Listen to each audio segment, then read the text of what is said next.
السلام علیکم۔ F B are کے اعلامیے کے مطابق موبائل فون کو بلاک کرنے سے متعلق اوورسیز پاکستانیوں اور غیر ملکی شہریوں کے خدشات دور کرنے کے لیے ایف بی آر اور پی ٹی اے نے ایف آئی اے اور موبائل فون آپریٹر کے اشتراک سے عارضی رجسٹریشن کا ایک نیا نظام متعارف کرایا ہے۔ یہ نیا نظام اوورسیز پاکستانیوں اور غیر ملکی شہریوں کے لیے بنایا گیا ہے جو اپنے موبائل ڈیوائس کو پاکستان نہیں رکھنا چاہتے۔ ان پر صرف ایک موبائل فون قابل اطلاق ہوگا۔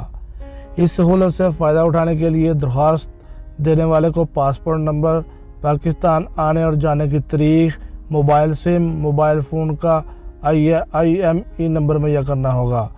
درخواست دینے والے قیام کے 120 دن گزارنے کے بعد اس سہولت کے تحت استعمال ہونے والے IMEI نمبر معطل ہو جائے گا اور مقامی فون نیٹ ورک سروس پر استعمال نہیں کیا جا سکے گا۔ ایف بی آر کے مطابق وہی درخواست دینے والا بندہ اگر دوبارہ پاکستان آتا ہے تو ان کو دوبارہ سے اس عارضی سہولت کے لیے درخواست دینا ہوگی۔ یہ نظام عارضی بنیادوں پر نہ صرف اوورسیز پاکستانیوں اور غیر ملکی شہریوں کو سہولت فراہم کرے گا بلکہ اس سے ملک کا مثبت پہلو بھی سامنے آئے گا۔ حکومت پاکستان نے اوورسیز پاکستانیوں اور غیر ملکی شہریوں کو 4 ماہ تک موبائل فون رکھنے کی استعمال کرنے کی اجازت دے دی، بغیر ٹیکس کے استعمال کرنے کی اجازت دے دی ہے۔